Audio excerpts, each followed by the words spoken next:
I feel like if somebody tells me a jungler's 1 HP, they're never 1 HP because they just go do like one camp and that's it. Yes, that's the point that I was making. Um. Okay. So NACL, your name is Michael, right? Yeah. Okay, so we were talking about the potential invade, right? Yep. So before the game, what I wanted to do is get vision on his red or his blue to see where he's starting. And if it's topside, after your first camp, we can invade and kill him. That's what happens in my head. Or you can even 2 camp because he's going to probably 1, 2, 3. Or he'll cheese or something. And if he cheeses, we can guaranteed contest him on a buff because you'll be level 3, he'll be level 2, right? Yep. Sure. So what ends up happening is you say, hold on, I gotta turn you up, I think. There he is. There he is. So you say that you just want to scale, which is not like horrible, but the thing about scaling is our champs, these 2 champs create windows that these 2 champs do not.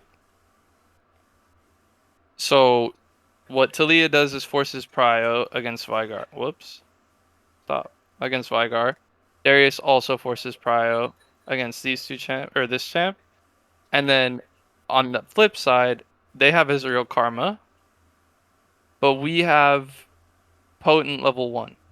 So if this game is played traditionally, this lane will get prio. Ezreal Karma will always force prio. If we decide we want to contest his buff because he started topside and he's gonna cheese mid or something, Rakan can flash level 1, blow these guys sums, and if they don't focus the first wave, like if Karma Ezreal don't start hitting first wave, Kai'Sa has better push than Ezreal. That's correct, right, Genshu? Yes. So we can make the game more volatile by forcing these guys to fight us level 1 and either getting flashes or getting wave push. And if we get flashes, that means they can't contest because wave will be even. If we get wave push off of a volatile level 1, that means that their wave is going to be under tower and this is free for us. Problem is, if they're playing correctly, they should never. The level one's not volatile. They just win straight up, even if you flash in. Okay, Ezreal but Karma will just win. what's playing correctly to you? If they hit wave first, which they do always. If they mantra Q, always. How do they always hit wave first? If that's your karma, they'll always hit wave first. But what does that mean? What do you mean? What does that mean? Well, if we're both in lane, from a mile away, karma Q's from a mile away. They'll always hit wave first. but if we're both in lane at the same time, then we can hit wave at the same time. Yeah, sure. And no, but we still cannot hit at the same time because it still has your karma. If they're ever in bushes first, then they'll still always hit wave first. That's how it works. I'm not sure I understand what you mean by hit wave first. Like, okay, let's say the wave's not even there yet, right? We're just all sitting in bushes. Who wins? Ezreal or Karma? I'm sorry, Ezreal or Kai'Sa. Like, who wins 2v2? Or who? Yeah, who wins a 2v2 if there's no minions yet and they're just sitting in bushes waiting for them? Rakan Kai'Sa win. How? Because they have more damage level 1. That doesn't matter. Karma uses Mantra Q, she's on cooldown for 7 seconds. Yeah. Yes, and Rakan has one CD that he can not reliably hit. Like level 1, if they have no E, it's really hard to dodge. They have to put low fast if they don't want to get hit by it. Sure. Mm-hmm. So it's like if I hit it, which is like it's not hard level 1 because they don't have E either of them. You have to walk you'll never be able to walk up. How do I say it? You'll never be able to walk up to actually hit the W because like they'll have to be like literally. Yeah, but the situation is everyone's in bushes. And also the cooldown is like really long. So like, and hypothetically, if they hit W, I can just wait it out and then walk up again. Because like, even if I land it, they have to blow a flash. At all. Okay, and but it only does like flipping that you land it on Ezreal Karma. Yeah, but if it's level 1, they don't have E. This is the hypothesis. So either they have to flash the W and it misses, or Rakan lands, or they just run away. Yeah. Or they just miss the W. which again, it's not guaranteed to hit ever. Well, no ability is guaranteed to hit. You could argue the same thing about Ezreal Q and Karma Q. Yes, but I'm saying which one is like. So More we're easy. talking about champion capabilities. We're not talking about whether or not it's realistic or whatever. If we full on 2v2, if we full commit to a 2v2 bot lane level 1, before wave starts, Kai'Sa, Rakan have more overall damage and kill potential than Ezreal Karma. No, they don't. If you Okay. actually go to the level 1 in the lane, you can see what we're talking about. Yeah, Because let's see it. this is a good I'm down to example. see it actually. Yeah. So they're in bush first. Mantricue misses.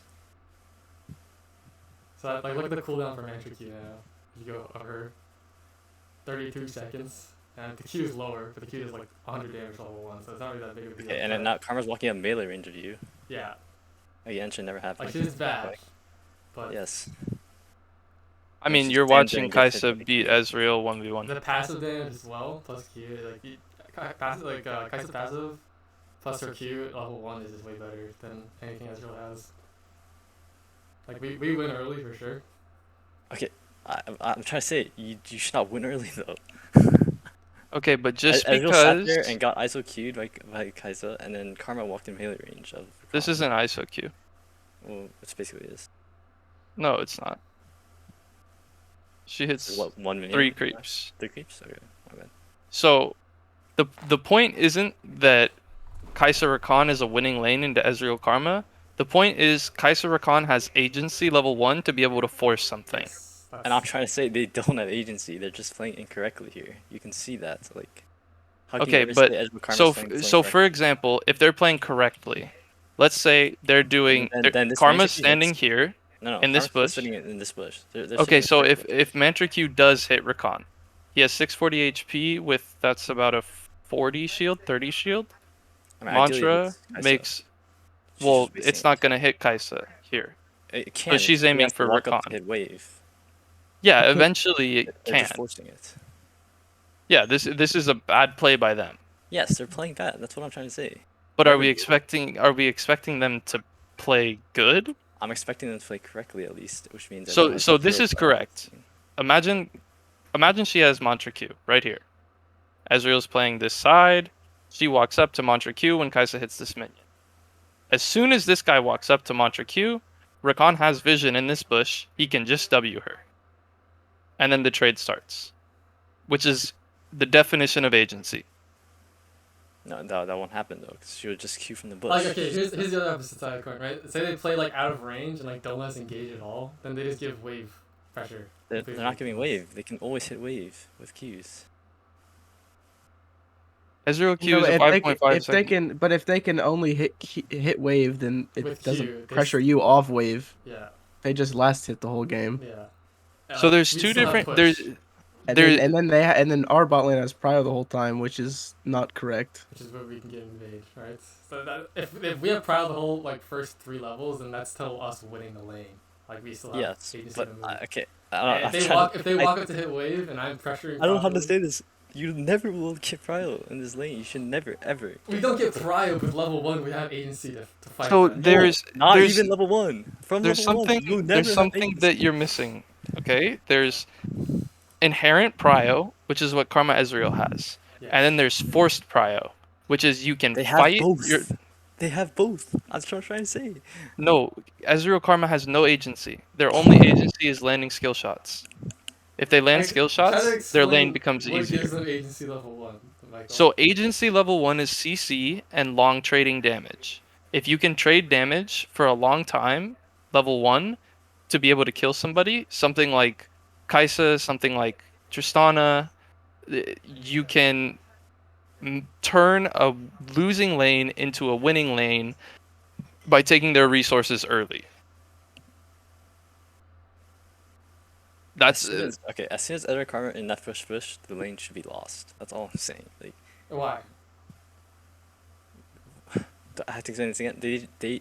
You should not be able to touch the wave even after leashing. Like, even if you didn't leash, if they're in that bush, if you walk up, you will get poked out. Like the fact that you even manage to get them out of that bush is just illegal. Like it's. But I think that what you don't understand is like if Ezreal and Karma, Rakan and Kai'Sa just stand and hit like each other on the face, like and they hit everything and none of them misses anything, Kai'Sa, Kai'Sa and Rakan wins. Karma and Ezreal do not win that. I agree. Because the They, cooldowns are way if longer. yeah, And if they Kai'Sa just hit, passive.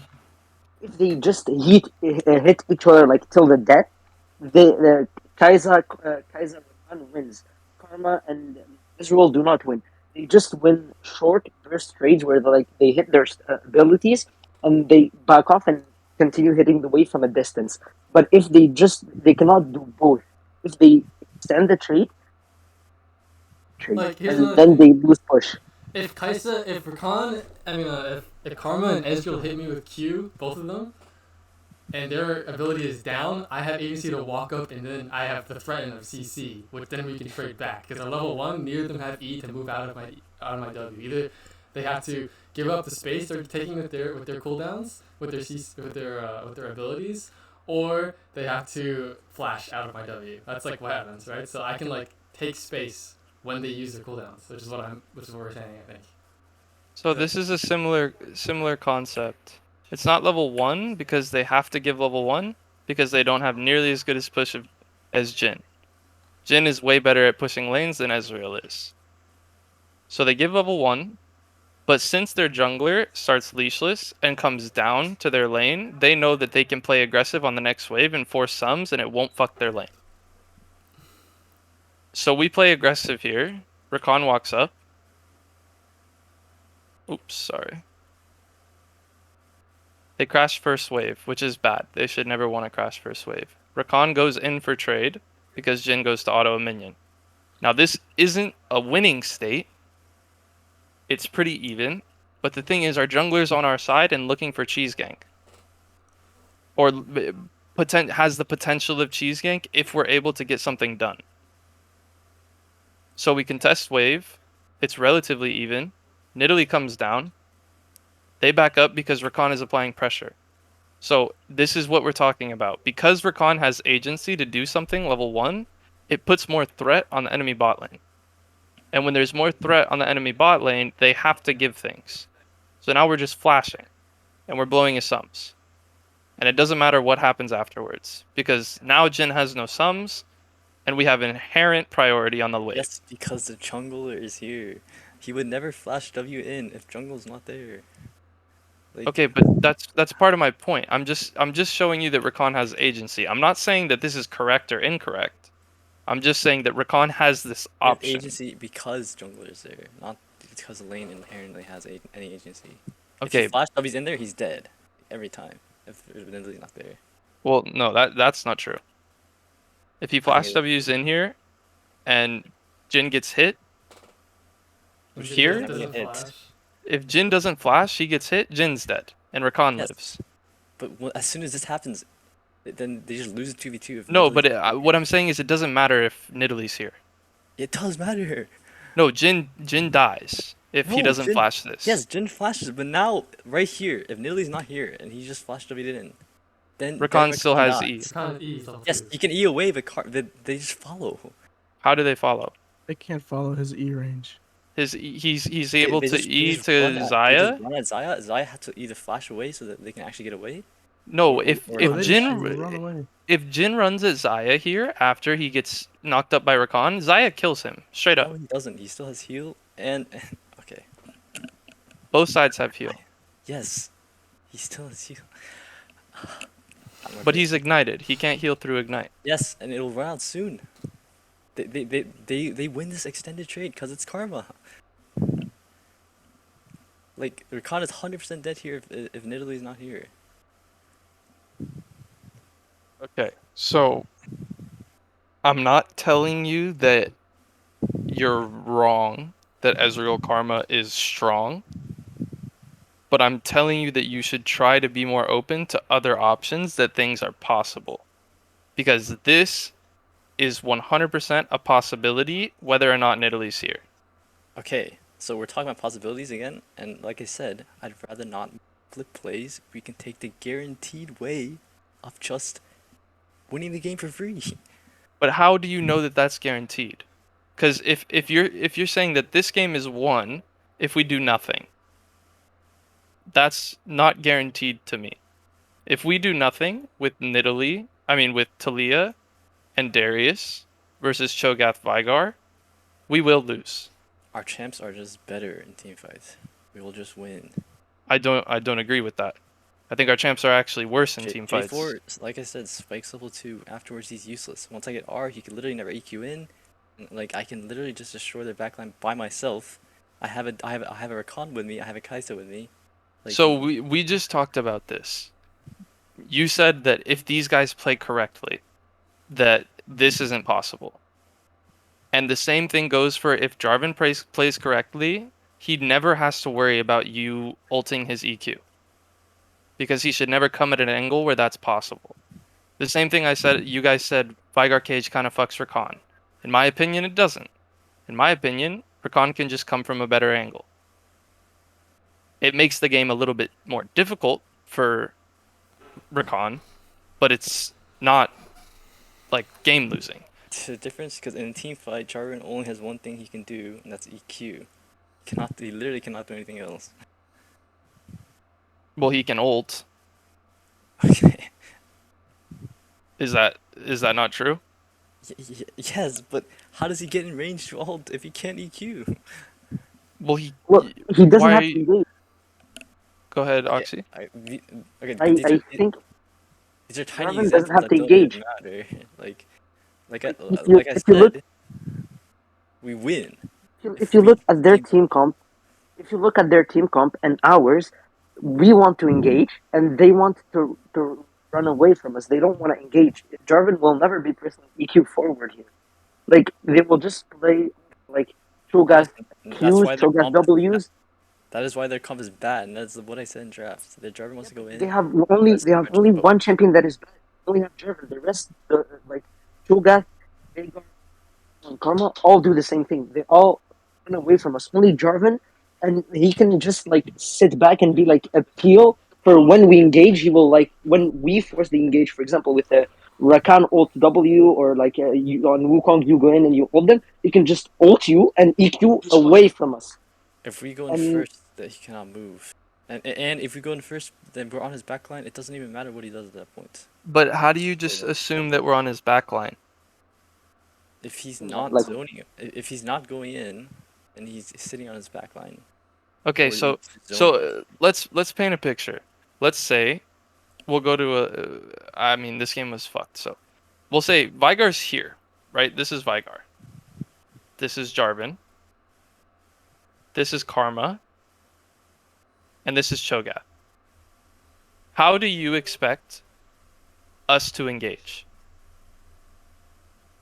Rakan can go here, for example, on Cho'Gath. And you can probably get past Jarvan and get to this backline. But then our two carries are dealing with Jarvan and Cho'Gath. This is a fight just front to back, normal front to back. So it's not just that simple. Like, our abilities, you're saying that Jarvan is useless after level 2. Which, I don't think Jarvan is a good champ, but I don't think he's a useless champ. I think he creates a lot of opportunities. For example, if this Jarvan is better, there's many situations where I would die to him. Because he played this game poorly. I'm egoing because I think this guy's shit. But I hold my flash here. If Jarvan isn't this bad, they can get my flash and just get out for free, and it's worth for them. I mean, I just don't see how you. Jarvan, all Jarvan has to do is walk forward and flash this, and then EQ me, and I have to blow flash 100%. And they don't lose anything. I just lose my flash. So this is an example of a player being bad, and me capitalizing on it. Does that make sense? It happens bot too. But... Yeah, the same thing happens bot. We're not doing anything correctly. He's just bad. Okay, That's it. okay, you know what Sleety does, right? It What do you slows. mean? It slows. He's not gonna be able to just walk through it and EQ you. I didn't say walk through it. I said flash over it. If he has to flash EQ you, then that's just winning. Like, I don't know what to say. Well, he's blowing. I He's mean, trading flashes. 'Cause he see, just flashes over the whole thing. that's the problem. You're thinking it's just losing. It's inherently wrong that it's losing because I'm playing against Predator Vigar and Jarvan. And if I'm playing mid with no flash against a Predator Vigar with flash and Jarvan, I'm 100% dead the next time my wave is slow pushing if I don't get help from my whole team. Okay, then here's my question: if we Mhm. do invade him on his camps, how does this stop this from happening? It doesn't. This is fine. This is good. Okay, then I can play this way differently. Then why are we even bringing it up? We're talking about the invasion. I'm showing you an example of them playing poorly and me being able to capitalize on it. But the point that I'm making is that we can't rely on them playing poorly, and we should use our agency to accelerate the game because we have champs who are capable of doing that. Okay, but going for the invade is relying on them playing poorly. Cause like No, I said, going for the invade. no, like I said, as Karma is losing. This is a losing lane. We will Okay, not have prio. so you can think as much. So the team that I coach constantly tells everybody on the team, if my jungler wants to invade, they don't get prio in their lane. 90% of the time, if they don't get prio, they can force it. They can force prio if they absolutely have to by blowing sums level 1 and making sure the enemy bot lane fights them. Because we play bot lanes like this. We don't play bot lanes like this. Okay, and again, that is a flip play. It's That is not a flip flipping play. the game. It's changing the map. That is. It's changing the map to take advantage of an enemy team's weakness, which is Jarvan's early game. Jarvan's early clear is really bad, and he's really weak inside of his own jungle. He can't do buffs very easily. He can't do camps very easily. Wukong has much more scrap potential early game, and it's the same thing with Talia. It's the same thing with Rakan. It's the same thing with Kaisa.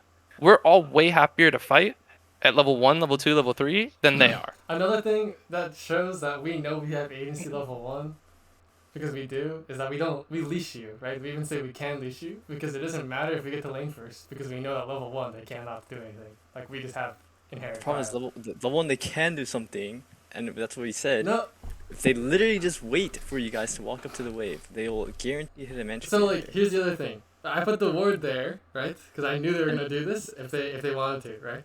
So I knew that they would be in the ward trying to zone us off the wave, because I see them on it when they walk in. So we don't get hit by the Qs. It's on a 32-second cooldown, level 1. So then I'm like, okay, she hits me with a regular Q, I wait out the slow, and I am still full HP because my shield, my passive shield blocks the Q. So then I can just walk up and pressure them off the wave with that. Okay, like I said, they mess up by not hitting the mentor Q. It's not because you outplay or something. They literally So- just miss. So let me explain a bot lane concept. They miss because we know they're we know in they're there, in the no? we know they're in the bush because of the ward that I put down, which is the point of the ward. Okay, as soon as they get in that bush, you guys have lost the lane because you cannot walk up to the wave. Like, No, but They- we can because they think that we don't They know that they're in there, can't so they because throw they a Q let and we you. dodge it. Okay, they listen. let- You guys. So the reason that Ezreal Karma can walk up level 1 is because, or that Kai'Sa Rakan can walk up level 1 is because Ezreal Karma is a poke lane. They only win off of attrition. Attrition means over time they're gonna take your HP bar and they're gonna take your mana bar because you have a hard time autoing minions in their face. So over time, this lane becomes stronger and stronger. If you don't punish these HP bars by level 3, this lane is not good. What that means is that their all-in is not good, but they have a lot of range, so they can play with range. The thing about Kai'Sa Rakan is that their all-in is very good. And if your all-in is very good, that means these guys have to be very careful of all-in. If they're not careful, they can take chunks, and if they take chunks, they have to use abilities to farm waves because they're scared of a re-engage. If you're scared of a re-engage, it means that you have to stand further back from the wave. Does that make sense? Yes.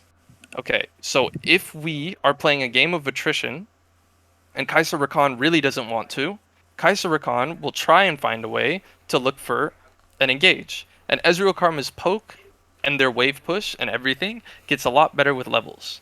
So in this lane, there is the option, which is better for Kai'Sa Rakan, that Karma plays this bush. She swept this ward, so they don't know that she's in this bush. They take the poke level 1, but Kai'Sa just walks past the poke and hits the wave. And cues the They wave. cannot, if they are playing correctly. She cannot Okay, but ignore a explain Mantra why Q not. anymore. Explain why not. She cannot ignore level 1 Mantra Q. But Literally, if like 25% of HP is literally gone. On a She's 30, but it's off- 30-second cooldown, so even if they hit it, they hit a second. so But it gets so reduced every time she hits a Q. let It's me. like- So Karma stands in this bush, right? Yes. Okay. Rakan walks at this bush. He gets Mantra Q'd. Probably Ezreal autoed too. Kai'Sa walks at the bush as well. Rakan sees Karma, W's Karma. Kai'Sa walks forward, gets ISO Q on Karma. She cannot because Rakan is slowed by the Mantra Q. Okay, so then Rakan is slowed by Mantra Q, right?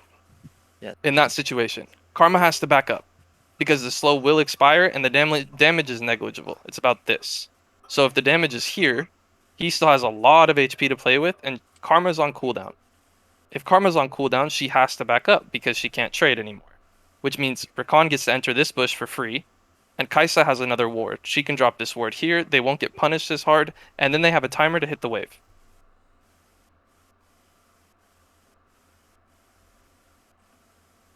As soon as he gets hit by Mantra Q, the lane is losing from that point. Okay, so Yahib, you're here, right?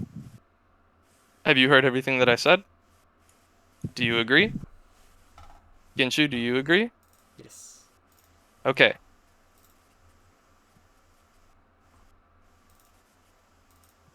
Losing Guardian is not a good trade. How is that ever a good trade? Okay, you take poke, but you're not winning. That's what I'm saying. They're saying that they have agency here to win, like and get prio for it. It's just level 1. Is all we're talking about. If we can get So There's Listen. literally zero window. You get an engage here if they're playing like humans. Like I don't know how to say that. that's what I'm explaining. If this guy's playing like a human, right? Yes. The correct thing for them to do to deny any opportunity of this happening is not pull this wave. They can't pull this wave because they want to interact level 1. So they let the wave crash. It crashes here. And they start hitting. So they guarantee themselves prio. ديري هكر للقدام. If they guarantee themselves prio, ماشي. Wait, pull is fine here for them why? because it's Ezreal Karma. They can do this. Okay, but what does that mean? They can deny minions. What? This is fine. How do they deny minions? They don't deny If minions. they do, can if walk they into do it. it correctly, if they do it correctly, If we short leash, they never Yours deny don't run from minions. wave. I mean, they maybe deny 1 minion, but at the same time, you can't that- zone from wave That as one minion Ezreal is- Karma. Wait, that 1 minion is huge, Joe. It's like a whole level. Okay, so they deny the 1 minion. And does it end up mattering for level 1? if we get the push of the wave, it doesn't matter because you can hit the minions more Also, than they straight up missed. Like I said, they did this incorrectly. Yeah, but Okay, she so honest- listen. The reason that she throws Mantra Q, I don't even notice this, is to deny this minion.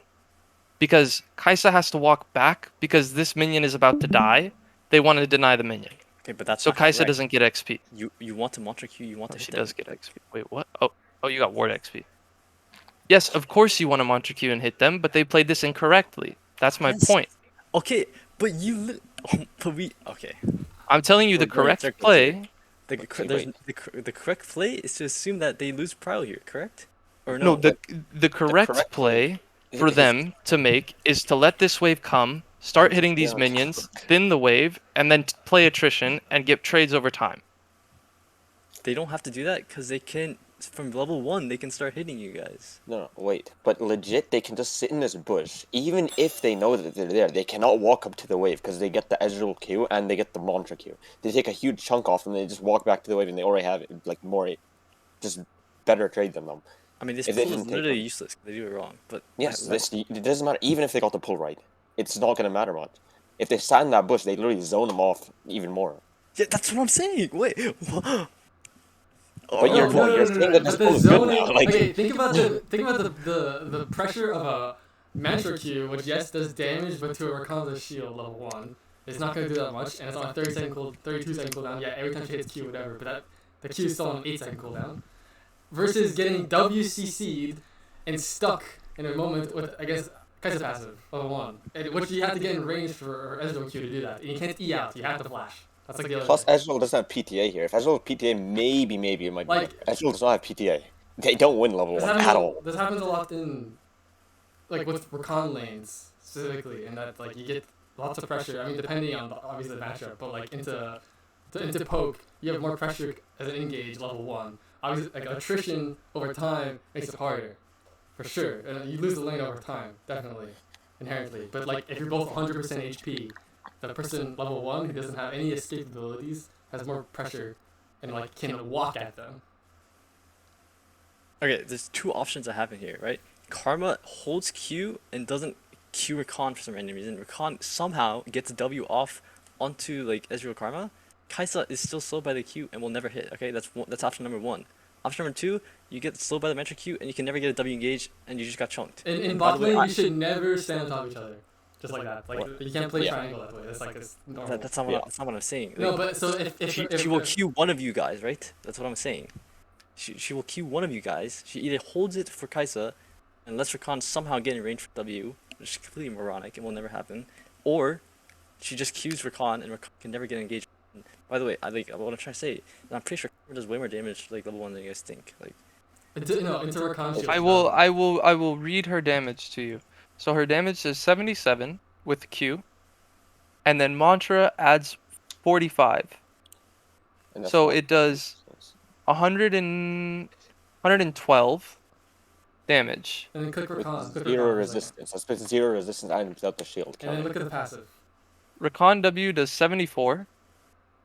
His passive shields for 34. So he takes a regular Q amount of damage. Kai'Sa damage does 15% missing health. Like,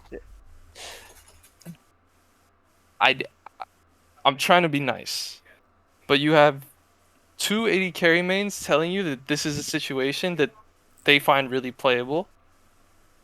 And I have been coaching challenger players for 2 years, and I know that this is a situation that is very playable. So there's not really a reason to argue about this unless you're confused about something. But we're all giving you the perspective of how it works, how it can play out. And everybody else agrees. So there's either something that you're misunderstanding or you're not seeing it, which is fine. But at the same time, you kind of just got to believe the people who play the champions in the role, you know? I think there is also a world where I can see where Michael is saying is like if they are like so proficient at their roles that they can outrange us, and like if they're good they will no, not. actually, no, this is fine. Okay, let's just move on. Right, Ezreal Karma, they cannot play. You're right. No, they can play. Like, that's the No, issue. yeah. One. Wait. Sorry, what I'm trying to say, there is a window for, you guys are right that there is a window for Rakan Kai'Sa to engage. Yes. So that's the first point that we were struggling with. But the other thing is that, in my opinion, if we get early info, which I got this ward either way because I figured it'd be valuable whether or not you wanted to invade, right? So if we get this info, we're able to decide or figure out where he starts, which is really important for Jarvan, and you guys should have been thinking about this. We have better level 1. So, like, for example, if Rakan, Kai'Sa, Taliyah, Wukong, we all wanted to invade one side, whether it's blue or red, getting this ward is really valuable because Jarvan has the option of doing this, or doing this from blue buff, right? So as long as we know where he starts, we can avoid it really easily. Once we have that ward, though, if you take red here, and we tell bot lane that we want to invade, bot lane can try and force. If it doesn't work, it doesn't work. But we'll know that by the time you're done with your red buff. And we know here from this position that we're able to get prio.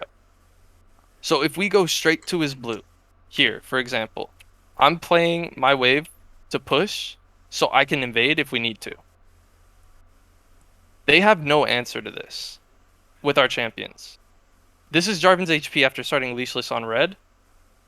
This is your HP. You have smite, he has smite, but we can fight this because I will have move and Vigar won't. He tries a cheese gank. If in the world where we go for invade, they're ganking me, you're already almost done with blue buff. And we don't even have to go to Raptors here. If we do Raptors, it's a little bit slower and it's a little bit more flip.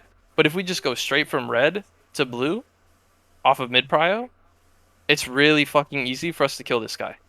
Because I have ignite too, that's the other thing. With ignite it makes kills really fucking easy. Like Okay, my the elect problem with that is that Go my ahead. level 2 is actually weaker than Jarvan's at this point. your level 2 with his EQ up is weaker. Yeah. But that's assuming he doesn't use EQ on a camp. You're right, And but that's his I'm the that's one his who can't. only escape as well. So Yeah, that's true. That's true, but like my EQ, I have to use it on camp as well. I want to even have a chance to clear it. yeah, but if I'm there with you, it changes things because Vigar won't be able to answer. I mean, he takes QW level 1. These are the easiest abilities in the game to dodge. So the situation where we invade bot lane, I agree with you, is more flip because it's contingent on bot lane actually getting prio. The situation where we invade top lane is very, very easy because Darius can play for prio if he wants to. This lane state is weird. I think you misplayed a little bit, Oxy. But we can play for pressure, and Cho'Gath level 1 through 3 versus Darius with Ghost just always is worse. I'm not sure about that. I wait. Can you go back? I was looking. So, for example, if we're playing for this red buff, you're already pushing this wave, right? Yeah. If we were playing for the red You buff. already killed these first 3 minions. Mhm. So you have inherent push. Cho'Gath can't even contest because you will just shit on him, right? Yes. Yes. Exactly. And then to confirm, Darius level 3 with Ghost is much stronger than Cho'Gath level 3, right? Yes. Absolutely. Okay. And So I think I wasn't pushing there. I was just afraid of like a Jarvan level 2 gank because yeah, we saw like that he wasn't. That's why I wasn't pushing. which is okay. That's fine. So with that confirmation from your teammate as well as from me, who I know I can guarantee prio, if he does start blue, 100% the correct play is red to red. Because you're going to be able to guarantee this and we win the fight. And I know it seems flip because it's like difficult to visualize if you haven't done it before. But Jarvan is most abusable. You're right that he spikes level 2. But he spikes level 2 because he can gank mid or he can gank top or whatever. Ganking top is really bad. But he can gank mid or he can gank bot with the cheese gank. I don't really know. It's just stronger than mine. What do you mean? Like straight up, like if we fought right now, level 2, even if I have red, he just wins. So assuming you're saying if he hits everything and let's you say he hit started- everything. Yeah, let's say he started blue, and then he probably did blue, gromp, and red, right? So like, he has 2 camps. If I go red to red, I get there a little earlier, right? But Yes. like 1v1, we just lose. I just But lose. the issue is that you're not playing 1v1. You're playing You have 3v1. prio in both solos. That's Okay, but it's like fake prio, right? Like No, it's not fake prio. Cho'Gath. Talia has super prio over Veigar early. Yeah, sure, but Cho'Gath, if he wanted to, he can just leave, right? He can just No. walk. Yeah, I'm pretty sure he can. No, because I mean, like we lose his said wave. before, He could, but he If- would lose so much. if we're playing for this red buff, this wave is already getting hit. Cho'Gath will be under tower by the time you're here. Yeah, it's the other thing. Is like if we know we want to play for that, we will like shove the wave in team play. We will shove the wave harder so that we will be able to roam. And It's then the same thing wave for will mid crash. lane. Yeah. If I know that we're playing for this, I'm gonna hit my wave way harder. So I can be there faster. And if we kill Jarvan early, we take his buff, that means on your next reset, we're in his bot camps, we're taking his next Gromp, and we're forcing bot prio by having mid prio and jungle prio. Or jungle tempo. So that changes the game a lot. If we're able to do it. Obviously he starts red, which IMO is really fucking grief. Because nothing will happen down here. And nothing will happen around mid if I play like a human. The only window that he's going to have is he needs to cover top. Because top is in a really, really bad matchup. So I think he should start blue here. and I think we should contest his red because I know what our prio looks like. And I'm not saying that we have to do it, right? I'm just saying that this is an option that we have that should be considered. Does that make sense? Yeah, but I mean, like, this just goes back to making the flip play. When we can literally, like I said, just win the game for free if we just don't do anything. Well, Do you still think that's false? Like, if so my counter, or not my counter, but my opinion is if we do nothing, we lose. do you really think that? Yes, guaranteed. Guaranteed. I mean, unless Oxy and I shit stomp our lanes. Okay, we have winning matchup top, like we just said. Like, it's a bad matchup, right? Like you Yes. said, you always have prio, right, in this lane, in mid lane. Yes, but prio So- only matters because you have to do something with it. And then If you- apparently our bot lane has prio too, apparently, right? No, bot lane Like- doesn't have No, prio. They bot just lane's have not the prio. ability to fight level 1. Yes. Okay. Then wait, if they have we said the ability to fight level 1 equals prio in invading. No, matchup. it can turn into prio if we need it. If we don't need it, then it shouldn't happen. Because they can but- force yeah, it, but if we- inherently, Ezreal Karma has prio. Okay. So if we have someone prio in all 3 lanes, like we should be able to make winning plays. Like again. Right, but Jarvan's you were saying that we just do nothing. So if we have prio in all 3 lanes, I mean, and we do Just nothing. for like first 4 levels, yeah. well, I think we can abuse the first 4 levels with that prio. That's what the point of prio is. If I have move constantly, Darius has move constantly, that means we're capable of making plays in the early game, which is one window where we can create an advantage that they don't have the opportunity to counter or that they don't have the opportunity to do themselves. You get me? Yes, but what I'm hearing is like we're just making again flip plays when we can just play the game. It's not flip. But why is because- it? Why is it like- flip if only if it's a 3v1? Yeah. It's Like, not a- And if it's okay, then what? It's a 3v3, and both solo lanes are losing hella XP and minions. it's like it's not like 50-50. It's more. It's the percentage goes up because of the ability for our mid laners to move and theirs to either sack CS and lose lane hard or like Move as well and be move as well useless. and be useless. Yeah, exactly. But it's not that one dimension. Okay, it's like we have 2 options, right? We can either make the plays, Hmm. get ahead early, right? Yes. Or And snowball. sure, we can snowball, or we just farm up. We have our lane advantages already. We can easily secure drakes, secure objectives when there's open windows. We So can let just me- play the game like that. Wait, Can I if say you guys something extend really this quickly? lane and Sure. it's even, isn't their comp just better over time? Yes, if we are Yeah, it so scales harder. Like if let we me just play the game like that, then they just end up winning, no?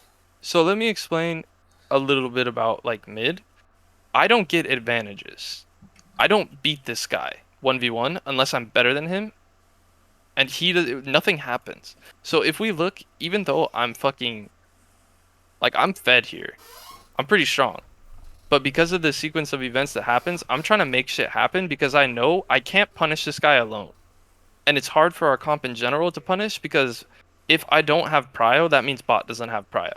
So if we don't punish mid with support jungle, this guy will just eventually outscale me and I'll get prio for sure. But I won't do anything to him. And like I think another thing is that like I don't think Michael just wants us to do nothing. He wants us to fight for team fights like later on when he hits. Well, he doesn't sixes. want to. He doesn't want to do invades. He just wants to use our prio to take neutral objectives instead of going for enemy Which like buffs I can and see the stuff. logic behind that, but there's also like I still think that is like a lower percentage play than being more active on the map. Like it's like worse Do you to think denying Jarvan for camps is like is better for sure because he better? already is so bad Really? in the late game. In order in mid to late, so if he gets bad early, he has literally no agency at all to do anything to accelerate the game if he's far behind. Okay, but we just yeah. So we agree that he's bad later, right? So we can literally Yes. just play for other advantages. We don't have Okay, to go. Yeah, but but he is okay, bad. no. But is Talia or Vigar worse later? I honestly think Vyra is worse later. Zoo. That is egregious. Okay, whatever. Is Darius or Cho'Gath worse later? Probably Darius. Yeah, definitely Darius. And Talia is really strong right now, but it's definitely Talia. She's busted because her E. The only thing she really stops with her E is fucking J4 EQ. This No, I game. don't stop that. It still goes through. Yeah, it still Oh, goes really? through. It only stuns him a tiny bit at the end. Yeah, I'll show Oh, you. damn. All This dashes is still go the through. interaction. The only thing I stop with Talia E is the jump on Jarvan's ulti, and it still goes through. It just stuns him inside his ult. Yeah, it did go through. Yeah, so it just stuns after dashes. So Talia is strong this game, not because of her E, because she can get prio early, and because she can roam. She has everything in our kit to do that. What is this, though? They're bad. They're bad. Like Okay, no, but okay, whatever. Even if that didn't happen, like she still just wins if they're 0-0 until he hits 6, because then he can just blow her up and she can't do anything with her aura. And like he just won. I mean, like we win early, and because we win early, we have to do stuff with it. If we want the game to go like 30 minutes, then they're just gonna have a better comp Okay, there, a better like, we can chance. just yeah. Well, like, okay, let's here. We see Vigar builds. Why can't we just make a play Vigar instead of invading? We can't kill Vigar. We really cannot. Veigar only died because he griefed. Yes, if but so, Also he ganks. What happened? He just puts E on him, on himself. He just cages himself. He doesn't even have level 3. And he the just the gets main in thing is Wukong is not a ganking jungler. He's a skirmishing jungler. What that means is Wukong wants to fight here, he wants to fight here, he wants to fight here. He doesn't want to fight in lanes until he has 6, right? for the CC. Well, it's just hard for him to set up kills. It's hard for Wukong to actually get anything done unless somebody's really griefing. Or if he's counter ganking. So, with that being said, what everybody's saying about if the game is even is true. It's hard for us to win an even game state. And it doesn't matter that you have a better jungle matchup, because mid matchup forces us to do something, and Kai'Sa Rakan also want volatility in the game. If we're just even gold, like 20k gold on both sides, it's losing for us every single time. I think another thing is that like, right, if we get to 6s and we want the team fights and we want to access their backline, it's Karma, Ezreal, Vigar. Like Karma Mantra E's, Ezreal E's away, and it's like kind of hard for Veigar us. can cage as well. Yeah, you guys are never getting engaged. Like it's on very hard to access their backline as well, unless we are very very strong. And in that case, once we actually do land even a little bit of CC, they can't just E out because they'll be like 40% HP, and then we can kill them. No? okay, but shouldn't we inherently be ahead since we have these winning lanes? Like, But that's the thing. But, like, you're supposed to we abuse the we winning should I feel we like should that's accelerate. Flippy, no? Isn't that flippy? We should how is it flippy to take No, winning fights when we have advantages? But if No. you have Well, that's what we're saying though. Is we have the advantage level like levels 1 to 3. So why don't we take the winning fight in their jungle? It doesn't matter where it is. It's Okay, still a as soon winning as- fight for how- us. As soon as you go in their jungle, it's So- a flip. what Why? Why? Because literally I- anything can happen. Yeah, as soon as you meet them as soon as you meet as 5 in river, it's flipped because anything can happen. It's the same thing. It's like whoever's stronger yeah, wins, and we're stronger. We're stronger in the invade. We're stronger level 1 to 2 champs, Hello? and we have prio, Okay. and they're just losing if they match. And if they don't, Jarvan loses. It's like That'd be nice. I'd do that. unless we all die and none They're of them both into a die, medium, it's my team, so. good for us, I think. I'm gonna go factory. What? Okay. Okay. Like if let's say the worst case scenario, Veigar triple kills and we get nothing, right? Veigar and Okay. well, Cho'Gath gets behind because of that, because he misses like Alright, I'll be all the back. gold from wave and XP, and I don't think 3 assists is worth a wave. And then like you come back to a winning lane state anyways. Like as Talia comes back, the lane's bouncing her because she just crashed it. She can freeze it. You can just set up another play on mid. Okay, but now it's Geo. Okay, I can say that's if so dumb. Veigar gets a triple kill, I think it's kind of That's fucking so doomed. I'm bad. not gonna lie. In my Yeah, it opinion, is but- doomed, but that's the worst case scenario. I think it's fine to No, make but, this like, play. no, no, Best no, no, case no, no. scenario. But what's the best case scenario? The But best no, case but scenario is listen- we take a camp and take kills too. The way you're thinking about it is the worst of the worst is gonna happen. But the thing is, think of it as like a percentage, okay? If you guys have prio mid, okay, and you have prio top, that's guaranteed, okay? That's already pre-guaranteed. Even if you guys play at the same skill level, Talia is gonna have prio over Veigar, and Darius is gonna have like prio over Cho'Gath, okay? If they play the same skill level, so that means you automatically know that they're gonna have first walk to any objective, and their early is better than Veigar level 2 and Cho'Gath level 2 or 3. Darius and Talia are just better early as well. Well, no, I won't say better. Talia is, but overall, you just want to skirmish, right? So you know that they have first walks. If you have first jump on Jarvan over, and they can't even walk to their lanes, and like, well, how is that like flip? Okay, let's say we invade Jarvan on his top side, and he sees that Darius and Talia are moving towards him, right? What if he Mhm. just walks away? Then we walk Then away. we get a Yeah, free red buff. buff. Then we Okay, You then free we red get buff. free camps, but we're denying. Who are we denying camps? A J4 that will be useless anyways. But Okay, so But you're let me show you something. Let me show you something.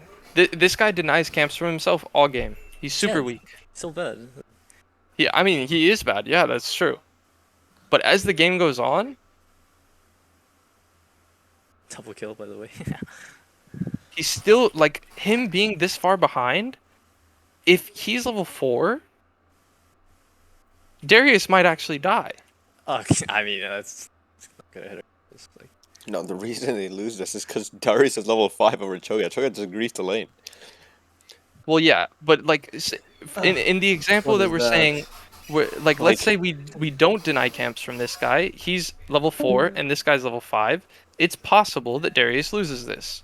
The Yeah. only reason it's not possible is because these guys are bad and they fucked up. yes, and also because I use a time where I'm not taking his camps to actually just gank and kill in a winning lane. Like, Okay, Like, but my I've point. already ganked top at this point once. Like, that's more Yeah, than but- I but- but- just farming his Yeah, but kills. you only ganked top because top got a solo kill. That's the only reason it's possible. You didn't jungle gap this guy. We top gapped this guy. Yeah, that's sure. I agree with that. But like, it's better. It's better to look for these opportunities when I'm farming my own camps instead of just going for a random play in his jungle when we have a winning lane already. Like, how does that make sense? Because well, I think. Okay. because if top lane, mid lane are played out perfectly by both sides, if both sides are even skill and they don't grief, Cho'Gath will go down CS. He will eventually. Veigar will lose prio and he might go down 5 or 10 CS. But we can't abuse these matchups without pressure from other lanes or other people. Cho'Gath should be able to just Q minions, W minions, blow his TP every once in a while, go down 20, 30 CS and be okay. That's how it should work. But because he's shit, that changes the way that the game works. Yes. I think here, like, I feel like you're overvaluing the like if everything was perfect, I understand your mindset. No, that's still No, wrong. even- yeah, if even if everything is everything's perfect, perfect, you if still have to- everything is perfect, we absolutely have to abuse Yeah. Jarvan in the early levels because Or- he is their one way to force advantages. He is their only engage, and if he's weak, he dies instantly. Like, if he's strong, he survives. if everyone's playing at like the exact same, like let's say that everyone here is like fucking challenger level, the only way you're gonna win this game is by going for those plays. That's it. But like if you guys just play the game slowly and let the enemy team scale, and you guys are both at the same skill level, they are just gonna win. Period. In the end, they're just gonna end up winning. I think, yeah. Sure. And the main thing is that the easiest person to abuse in the first 3 levels is Jarvan. That's why we do Really? it. We think the easiest level is the strongest person at the early game. You're misinterpreting why think- Jarvan's strong. Yeah, yeah. I think You're I think he's not- misinterpreting why he's strong. He can't He's play strong gold because he easily. can gank. Yeah. He's not strong because he's good at isolated fighting. Exactly. His fighting is fine. What? Wait, what? It's not. It's fine. It's not great. It's fine, but it's Yeah. not exceptional. It's not like he can 1v3 us. It's like It's pretty. it's Okay, like he either has to. no champion He's can not- 1v3. We are like he's literally not- playing- He's not Olaf. Like Olaf Yes. goes crazy in those Olaf would fights, be but like Flippy. but Olaf's gank potential early is like Jarvan's gank potential early is Pog because he has CC and gap close. Yeah, the reason why he spikes at level 2 is because he gets a dash plus a knockup, so he can like go into lanes and accelerate them really easily because people can follow up on the CC if it's support specifically in bot. That's why he's strong, no? I feel like he's not strong. He's not known for being able to like. He's not a duelist. Yeah, It's not like you're not He takes terrified to Conqueror walk for- into his. Okay, he takes Conquer for a reason though. Like he can actually fight. Okay, I think if he had wait. taken I have Tempo, something. it would be way For, farther. no. If you think about it, for example, if you think that Jarvan is strong, if you put him like in a skirmish in a 1v1 versus Darius, who do you think wins level 2?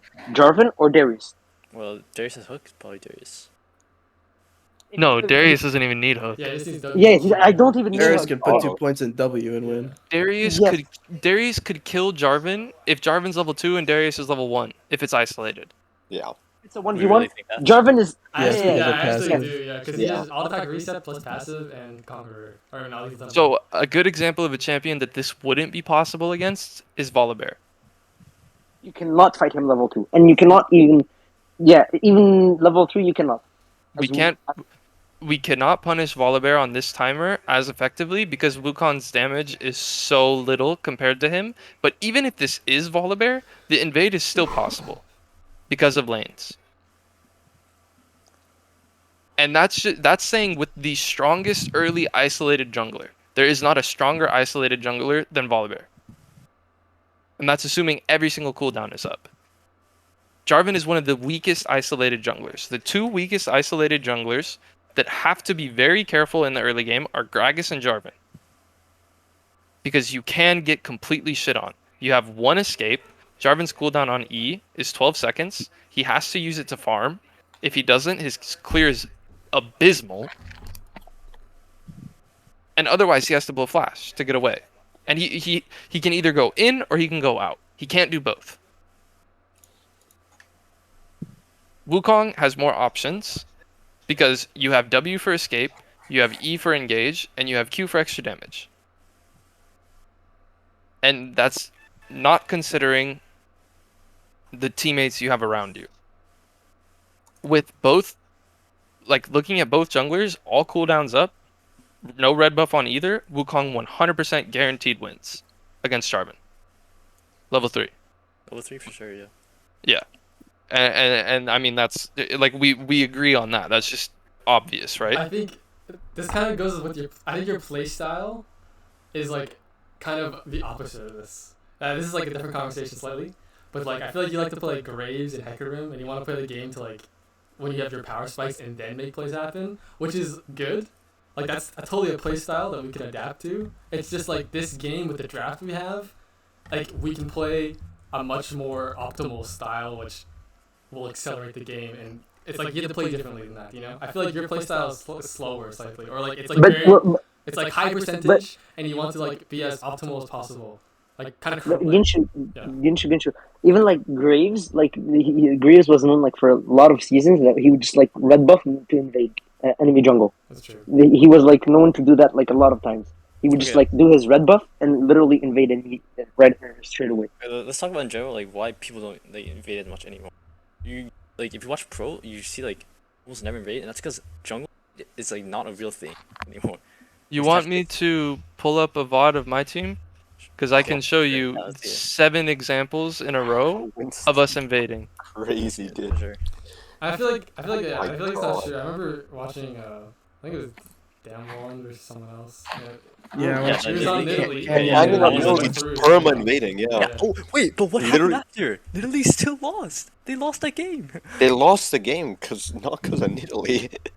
Yeah, They literally. played it perfectly. Literally like hard reset. It was like other factors that like. There's other factors why they lost. Nidalee played the game perfectly. If they played it evenly, Nidalee like it, and they just actually let jungle play the game, it would have been GG go next. Like the game would have been so much easier. So this is an example of Wukong versus Graves. So something cheesy happens bot, which is kind of similar to our game. 2 people die. Because of a cheesy gank, because they started on our blue and we didn't know. Which is the correct play because we have a hard time fighting them level 1 because Graves is better than Wukong. Wukong notices this, and the first thing he does is goes to enemy blue. I don't know if we have his POV. I hope we do. This is Nautilus POV. We should swap to Wukong. So what happens here is Wukong finds Graves on Gromp, takes the Gromp, smites it away from him. He has no prio top. Enemy top collapses, but Graves is stuck at level 2 because he went for a cheesy play, and Wukong gets out fine with a bonus Gromp. Even though he lost his buff, he's still ahead in tempo. If we keep going, Wukong goes to Gromp. He knows Graves is on Raptors.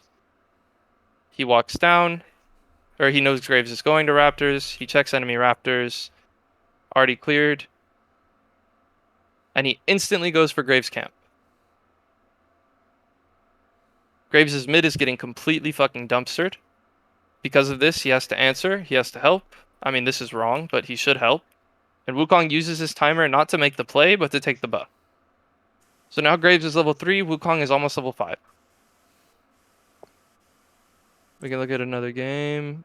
We'll find a Graves game. Like, wait, this is actually you're actually using that. How's this a real example? Like, Graves literally just trolled. What do you mean he trolled? He got 2 kills. He got 2 free kills bot, and then went greedy and went for his top camps. Well, what is he gonna do? Bot side and then just isolate the map right there. You want him to get 3 quadded? You How is he want getting Wukong 3-quadded? to take his blue buff, his Grump, and his wolves? How is that 3? That's not 3 quad. That's 1 quadrant. That's one of his quads. Yes, but he's getting Wukong's whole bot side. What? No, he can't get Wukong's whole bot side. Why can't he? Because enemy bot respawns, he's level 2 with no HP. He has to reset. Enemy bot has to go lane. Also, there's no way. Wait, did he actually? How low was he? I didn't get to see actually. He was really low, but it's fine. I think this is a better example. We're playing Graves here.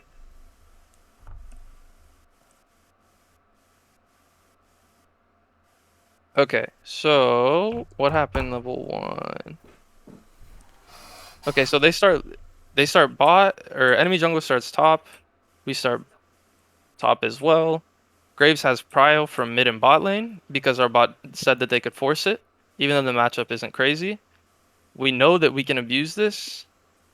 If we swap POVs, we'll see Talia is stuck on Gromp. Doesn't matter that the camp is up. She gets the camp, she smites it, we kill her. I can promise you, this is the best jungler in amateur, by the way. He invades every single game. It doesn't matter what is going on the map. The way we play is we always draft prio. We always pick champions that allow us to invade. Because that's the best way for us to win games, because we can accelerate jungle matchup. And then jungle matchup being accelerated means that mid and bot matchups are accelerated. I think another thing, I don't know, I'm not like experienced, like super crazy at the game, whatever. But like, I feel like if you have solo lanes that are known for getting, like just winning, like getting prio and like getting good matchups, and like being good, isn't having a jungler that can invade like also good? Or like, cause then you can like get prio or whatever and rotate and then like just accelerate the game, no? That's like, Yes, of course. yeah. So this is another example. We just invaded her Gromp. So you see how we have Gromp spawn timer, right? Graves is down camps, our Gromp is up, but Talia is going towards bot side. We know that we're going to be able to either get this Gromp or fight them for it. So we force their support to answer us. Talia ends up staying top side. We get the Gromp, we get Dragon. Talia can't invade because Zoe can move and kill her, and GP also is available. We just get the small advantage. We transition into taking Krugs. And now Talia is stuck on bot side with no camps because her camps are up. She thinks Graves is probably top side because that's what you would do, right? If all your camps are up, you're probably not going to gank bot. But he comes and ganks bot because our bot makes it volatile. Pushes everything out. Talia should have our top side camps, but she doesn't. And we force so much pressure into bot side with a pretty even matchup that Talia is not able to ever play the game, and she can't accelerate any matchup because we have priority mid and we forced prio bot. And we were able to make an advantage out of it. And this is with dropping early kills as well. This is with mid dying. So anyway, we get everything. And it's just because Graves is better at using his tempo and using his camp timers than Talia. This guy is just a better player, so he's able to abuse this guy's weak early game. I can find more examples of like more like games that are more similar to what we could have done, but I don't think we have a lot of them. Oh, this is 100 Thieves. This is like we kind of got shit on, but invading is not bad. Jungle is not a useless role. If our jungler is ahead 2 levels and their jungler is down 2 levels, we are very, very happy because mid and top being down 2 levels is almost never a possibility, but jungle almost always is. I agree, but I think it's like so much more matchup. Like look at our champs. J4 will always be useful, even if he's down 10 levels. His That's EQ are always value. so shouldn't we want him to be less useful? Okay, but then this just goes in a circle. Like, can't we just make other laners less useful? No, instead of because Jarvan? it's harder to abuse actual lane matchups. We don't have good gank assist mid. We can't really kill Veigar very easily. Cho'Gath, if he plays correctly, shouldn't die to ganks. And even you pressuring top is good there, because that means Darius has perma prio, and that means we have access to Rift Herald whenever we want. We have access to his top quad whenever we want. We can take all these camps, and we can take his tower without Herald. So the fact that this guy is hard winning changes the game for sure. This makes the game's over now. You should be perma in topside. Herald should already be taken. You should be taking blue buff, and we should be diving this, killing this guy. Yeah, I agree. I should not go here. But that's the thing is like the map gets opened up, right? But that's also possible because this guy is weak, and he shouldn't be weak. He's not that abusable, but he is abusable. The thing is, if we are able to force this play that we talked about for 10, 20 minutes, if we're able to force this play, Jarvan's forced to go into bot side, he's forced to leave, we're able to push this wave, maybe deny him 2 waves, or just outright dive him and kill him with mid prio. You know what I mean? And that's because of winning jungle matchup and winning mid matchup. I think this concept is like really important, and if we can understand it as a team, we'll like be so strong. Like, I mean, obviously depending on the drafts, right? It changes, right? Because it's not like this every game. No, it doesn't change because you can always make this happen. Yeah. Always, like, I feel always, like always. Yeah. Okay. Shoot. I take it back. It's like a pretty. It's like a really It's like a basic concept. Not basic, but like not like easy to understand, like from a person who's like not great at the game or whatever. But like it's if we get it correct at team play, I feel like it's really, really it's how you accelerate games. Like, It is. Yeah. That's why I really wanted to talk about this with you guys, because I see this opportunity, right? Obviously, we're not all positive about it, which is why it's hard to make the decision. If we don't know for sure if it works, it's better for us to not make the play, right? Yes. But that's what scrims are for. Making plays that are outside of our comfort zone, because we all agree at this point that we want to force advantages with our comp versus theirs, right? Yes. So to listen to your point a little bit more, Michael, right? Yeah. You're saying that we can play the game slower and then look for advantages in other ways. What are the other ways that we could find advantages in this game? Well, like top is winning hard, right? So let's say Mhm. before he gets like a solo kill, right? Mhm. Let's say Cho'Gath is playing correctly. Mhm. Darius crashes, let's say 3rd, 4th wave. He just resets. Okay. I clear my camps. Darius is on the way back, and then the wave is pushing back, and now he's just a freeze. And that's a Okay. setup that has to happen, right? Like that will. Yeah, always happen. it will inherently happen. That is something that we can't abuse for sure. So right there, that like either like jungle comes help, right, or support or whatever, right? Yep. And then right there, like if I'm there at that timer, then we can fight, and then that's advantages for us. Okay. So, but that's also contingent on mid being able to move first, right? Right. And it's That's true. also important that we know where support is. Yeah. If we have all of those things, which we probably will in this game, we can abuse that timer. Does Yeah. us invading make it so we cannot abuse that timer? I think if we invade, then it's like it's a different game from that point. Okay, but why? We're no longer playing for the lane, because instead of this, if I'm invading, I ask Darius, yo, instead of setting up a freeze, just shove lane and come in jungle, right? No. If we invade his red buff, we take his top camps. Darius gets the 3-4 wave crash, whatever, still. Or maybe it's 2 wave, maybe it's 3 wave.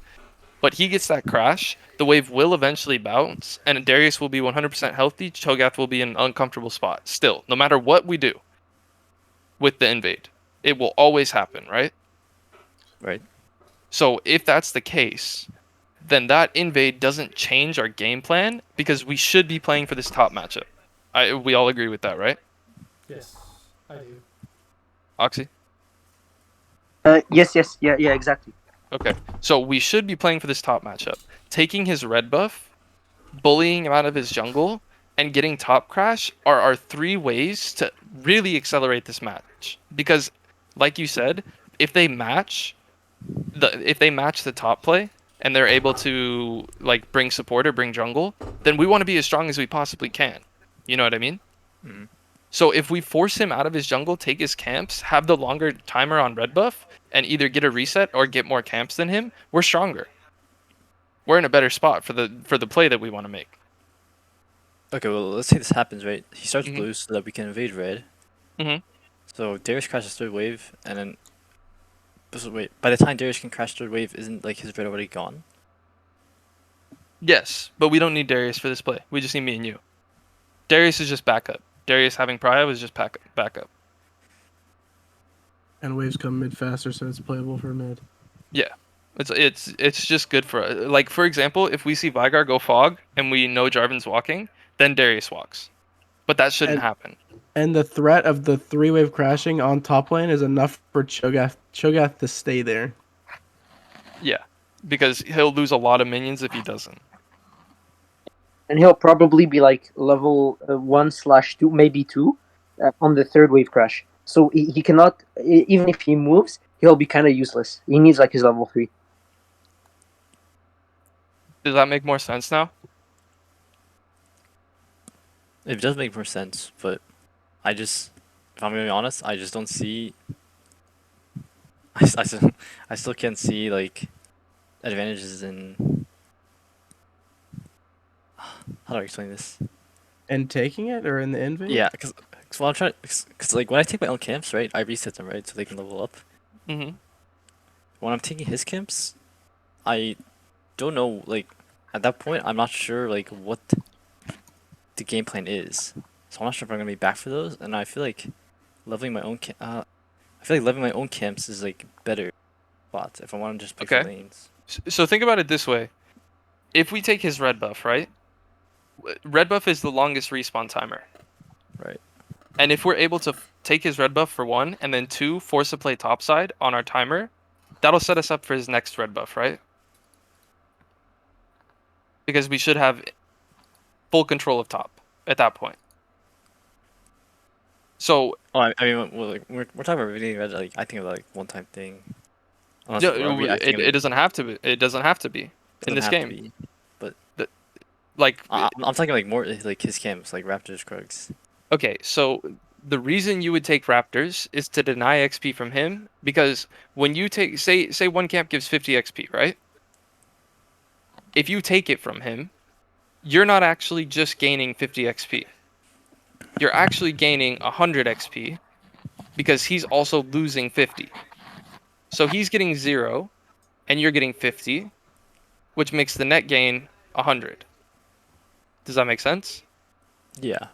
My So- problem with this is like he just goes to the other side of the map, and he can just farm that. Yeah, he can farm his other side of the map, but so can you. Or do you mean our other side of the map? Is that what you're saying? Yeah. No, that's not possible. Yeah, if we red the red, then he doesn't have a red to take. If he can't take your red and he can't take your camp because mid lane is just GG. He can't do anything about this. You don't think if bot has prio that they can help him with this? If you watch the game, we could still we have prior level 2 because of the way we played. Because they could force because they it. could force level 1, right? So like the way you want, like you're right in that we don't want to, but we can if we have to, right? Because we don't want to risk like taking losing the war of attrition and getting low so that they have full prio all the time. We want to be able to like force it. But Okay, level well, 1, since we have the agency, if you say you want to do that, we can force it and then prevent them from doing it. You know.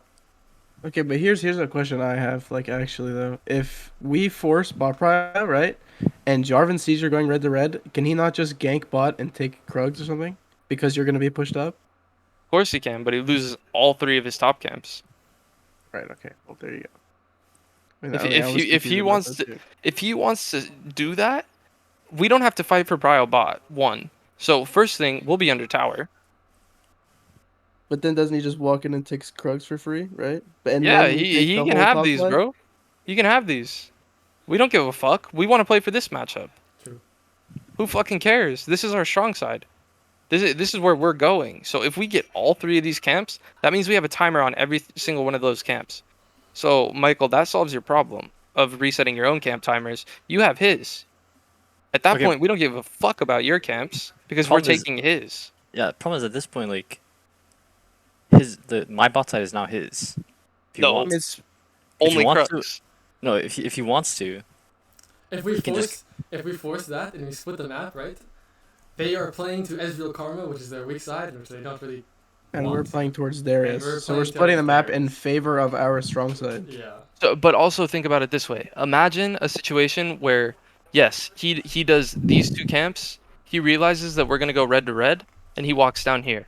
My wave is pushed. I know you have these camps. Vigar's under tower. I just go fog. What does he do? Freak out. He starts having a panic attack. He leaves. Yeah, because Talia, Or you since kill him. Talia has prio, she can just walk and stop Jarvan from taking your Raptors and your red. She cannot stop him from taking your Krugs, but she can stop him from taking your red and your no, my red's gone at Raptors. this point. No, Yeah, he took the red. Okay, Yeah. but And- in a and- world where we're level 6, in a world where this guy is pushed in, I'm level 6, this guy is down here on Krugs. That's all he can get. Because I'm not walking to deny this motherfucker Krugs. I don't give a shit if he gets Krugs. I give a shit if he gets red and Raptors. Because those are the easiest camps for my jungler to clear. Because Krugs is the lowest priority on Wukong, right? Yeah, I mean, it's just On most junglers. honestly, It takes the longest time to clear. So if he's doing Krugs, for on average, a jungler clears Krugs 23 seconds. I'm so fucking happy. I do not care. If he moves up here, he's dead on my screen. Because not only is he poverty mode, where he's probably level 2, level 3, with like a double longsword or some bullshit, he's also going to be able to get fucked by my bot lane. Because if these guys come, say they go to Krugs level 4, level 5, when I'm level 6, we win Yeah. 3v3. We just pee on him. And that's assuming that bot lane has prio on the timer where he needs to invade to get response camps. Wait, really? You think you just win? 3v3, Talia, Rakan, Kaisa versus Ezreal, Karma, Jarvan. Yes, we win. If I have R, yeah, I think we do. Because, like, No, you don't even You need don't R. have R. oh, But yeah. I'm saying level 4, level 5. And even I if we don't win, if I walk, these guys are forced to walk. And if they're forced to walk, like, okay, so what happens is I walk, Jarvan either has to leave or he has to pull his bot lane, right? If they're all stuck here, we have big CC, big long-term DPS. They have poke and one engaged tool. Okay, which but is- Vigar's also there. No, this is my lane is always pushed. If Okay, we well, have is it if we bot have lane control of And if he has 6, he has like a way faster run timer. with his ult. yeah, if we have control of his top side, my wave is always pushed because Okay, I but can is literally it bot play lane right also here. pushed, though? Yeah. Bot lane can be pushed. They can be at our tower if they want. We can just walk. Okay, but can Vigar also just walk? No, because think of it this way. Look at our red buff. Look at the distance from our red buff to bot lane tower, and then look at the distance from mid lane tower to our red buff. Okay, It's but this way longer. isn't this the same situation? It's like me invading. Can't our lane can't their laners just walk first? Cause they're closer. If it's on. No, they're not closer. They're farther away. They're further for Are you talking someone about bot top of lane? Are my- you talking about bot lane? What? I'm talking about. So we just use the example of bot lane, right? You guys are closer, right? To To your, to No, my no, to no. the- I'm saying our bot lane is closer than Vigar. Like Yeah. when our bot lane's under tower, they're closer than Vigar, but their bot lane is technically closer to your buff. In the same sense, if mid is under tower, I'm closer to enemy red buff, and Darius is closer to enemy red buff if this lane is also pushed. But their bot lane is still going to be closer to ours. Mhm. It's just on the opposite You side of mean the our map. bot lane? Wait, what? Yeah. I don't. 'Cause Wait. if they So aren't they pushed on a tower, like how are they ever first? I just don't see it. Okay, so let's say. Don't I have to walk around the Krugs? Wait, Is it just okay, longer? so okay, we have a misunderstanding. Karma's here, right? Ezreal's here. Our bot lane is here, right? If I'm up here, if Vigar's under tower, and I'm able to move, even if they move first, even if they're able to move first from here, let me erase this. Boop. Even if they are able to move first, it doesn't matter because look where they are. I collapse, right? With R. And then we collapse. If we're collapsing onto them, it doesn't matter who moves first. Our champs are just better at skirmishing. Their champs are better at standing in lane, poking, getting chip damage, and doing things with the priority that you get off of having low HP enemies. And dodging ganks. Our champions are much better at actually killing them in fights. Does that make sense? Uh-huh. So it doesn't matter if they move first. Because it will be a 3v3 and our champions are able to win it because of what we like the options that we have. Okay, And I'm the not other talking about thing moving is first. I'm talking about sacking a wave, right? So we're assuming our bot lane will sack wave, come in jungle and fight, right? no, No, we're pushing the tower. we're under tower, so we Yeah. can either sack wave or clear it. We don't have to Okay, do one yeah. or the other. But doesn't Vigard have the same option? They No, just because follow? he's so much further. 'Cause he's- And my passive gives me 10% movement speed, and that's at level 2. So level 6 I get like 20% movement speed. My ulti, the range on my ult is like all the way to here. Vigar would have to walk on vision this whole way, and by that time the fight is over. I have E as well, so I can like go through walls and like reposition pretty easily. So like I could like say you're hypothetically fighting at Krugs or like above Krugs and that like red buff bush or whatever. You just like walk to the Krugs pit and then E over and I'd be there. And they'd probably still be at like Tribe Rush or like maybe a little bit after Tribe Rush walking towards us. You know? That's why mid prio is important. Because this guy having to move from here all the way down to here is not realistic. And it's very realistic for me because if my wave's under tower, I'm not even farming anymore. I don't And even care. if he also sacks the wave, we already won a giant gold deficit, right? He's already Yeah, losing because we're so getting much. shit done topside, Yes. and they're not getting anything done. Or they're getting the red, but maybe Vigar loses a wave and a half Yeah, or something. say hypothetically nothing happens, like no one even dies, he still loses like 300 gold or whatever. But didn't our bot lane just lose a wave? Like Well, I mean, our bot lane has much better wave clear than Vigar does. Yeah. And I also can stack, or I can't stack as big of waves. So you could argue that they're stacking a bigger wave and they're invading off that. But at the same time, if that's the case and bot doesn't want to move, we can just sack this, take all the top camps, and then kill that guy. That's why it's better for us to be topside. Because we will have the option to move down and punish this, but we don't have to take it because our situation is already winning.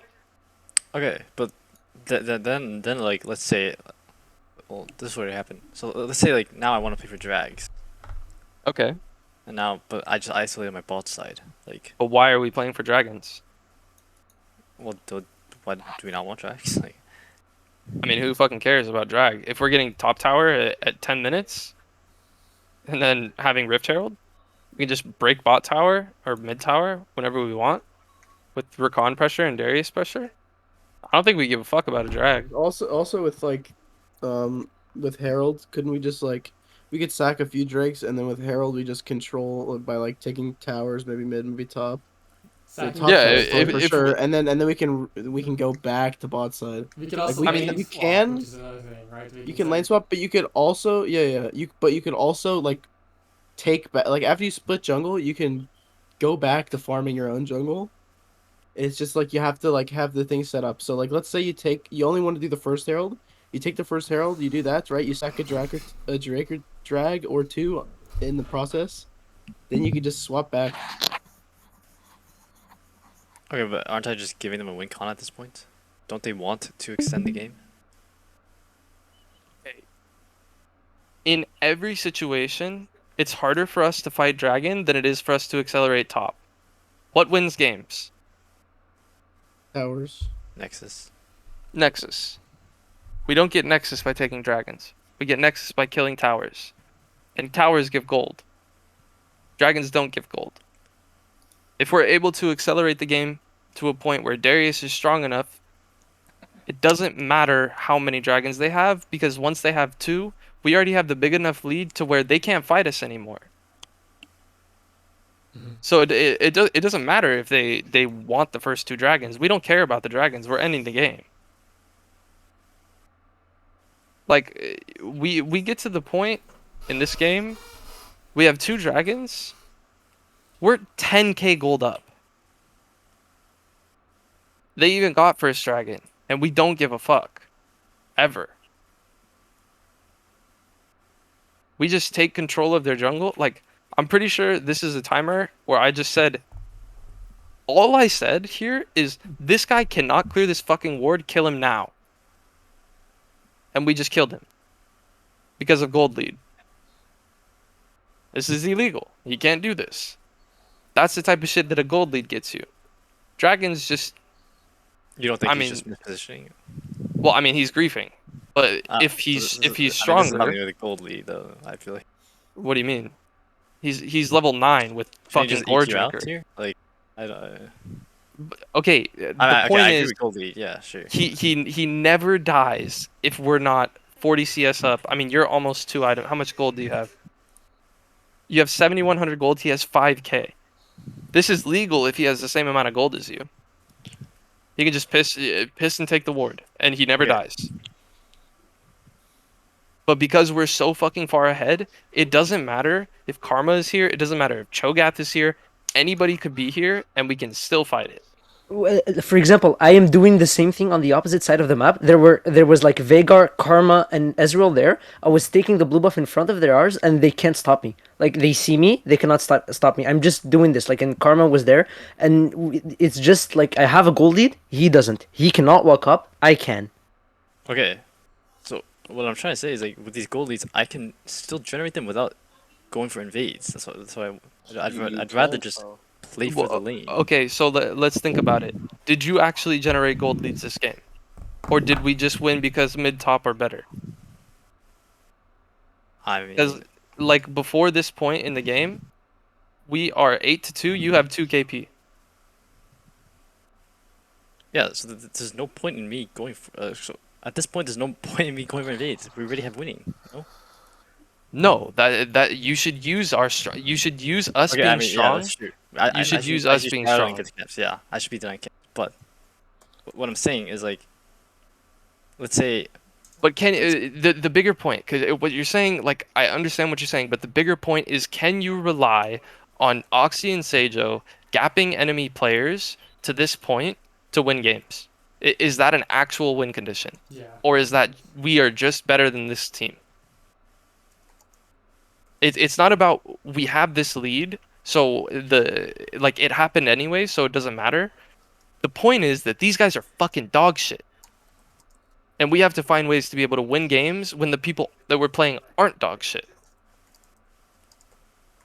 And relying on I mean, like, relying on this to happen in a game is not a win con. This is just some monkey fucking players. Ugh. Like this is not a way for us to win games. Right, so if we don't This want is to not rely, a way for us to win games. yeah, if we don't want to rely on them being trash, I still don't think invading is like. But How is that the answer though? I feel like use like because it extends, like, so if we don't have leads, right?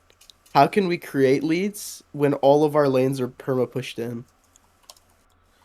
Okay, what? Like if they Well, bounce, then we can pressure, right? But like for I mid, think right? It's like what does mid do? If you guys are perma pushed in, then yeah, I'll invade. it's like well, invading that's is not a just bad another start. way you're to generate. happening. Yeah, it's You're just all it's just perma. another way. You're so Yeah, it's just invading. another way to generate gold leads. We can do that, and we can also like it's just a way to generate gold leads that is easier and like I think not simpler, but like just more secured, I guess, to get a gold lead because it's like it's better than just uh winning. I think it's just better than winning lane because you take gold and you also deny gold for a long period of time, like for the whole camp respawn timer.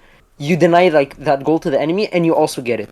It's like it's double, so it's like it's even better than just like generating like lane leads, I think.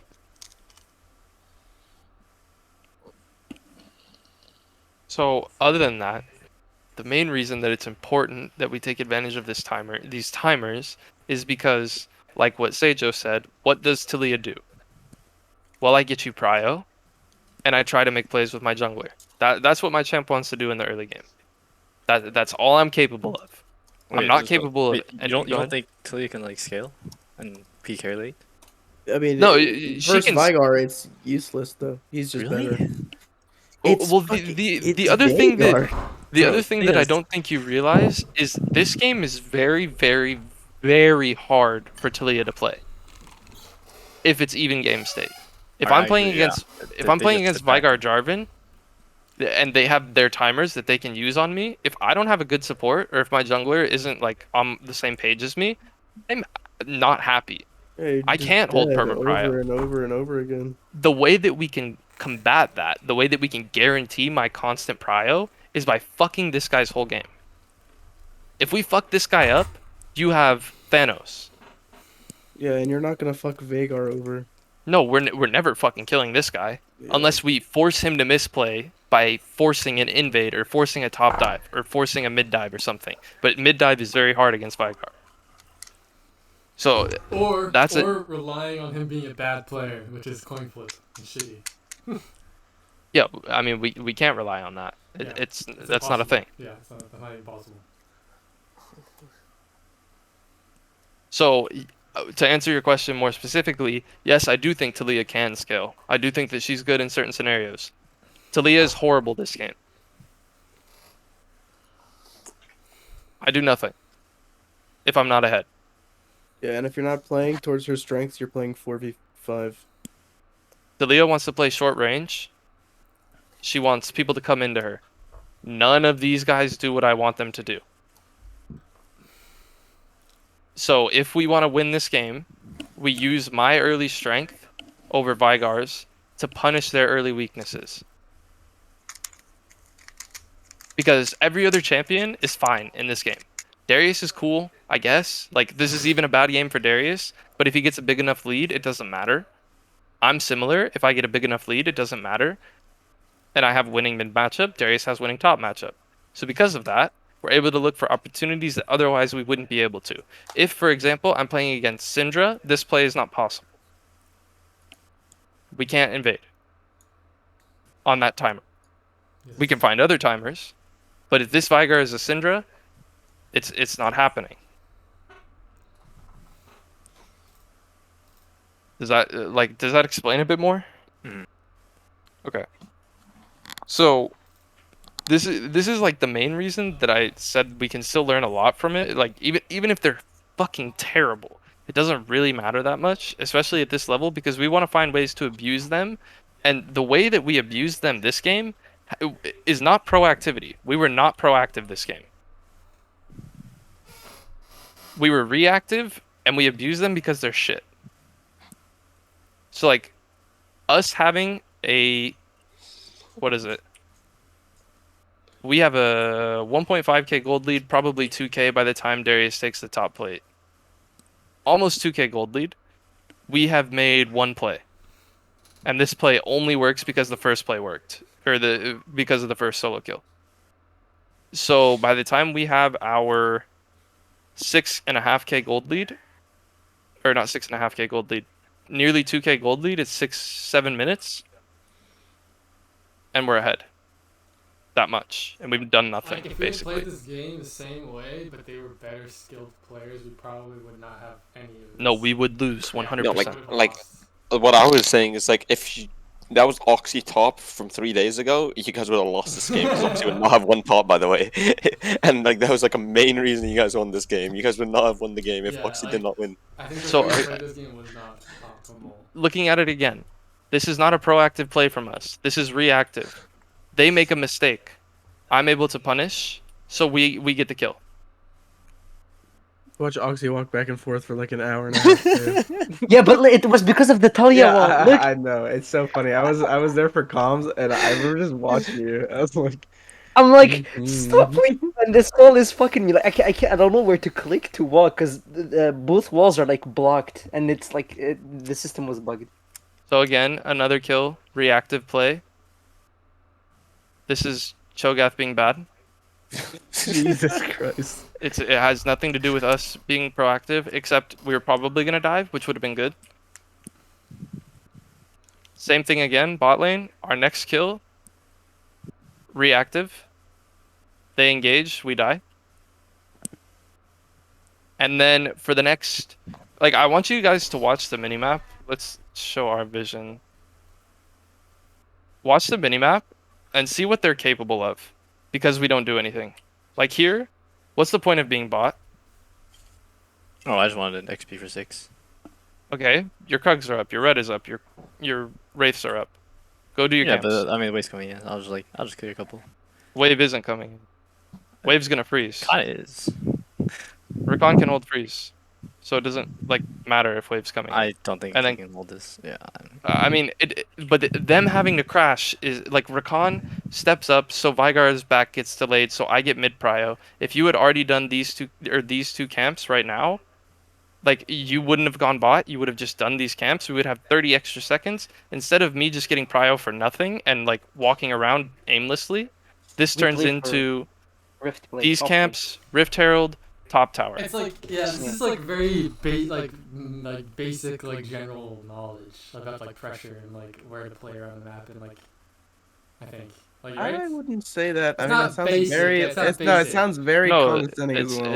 it's not basic No, at all. it's not condescending either. Yeah, no. Sorry, I'm not trying to be like I'm not saying we're stupid for not knowing this or anything. It's like it's like complicated, but how do I explain this better? Like If you playing think the about it for a pressure, long it time, makes sense. Is what I mean. Sorry. Like, yeah, it's, it like, makes sense. Yeah, logical. if you think about it. Yeah, if Like- you think about it for a long time, this is like the conclusion you'll end up every time. Yeah, I think. Well, like, and the other thing is, what the fuck is this play?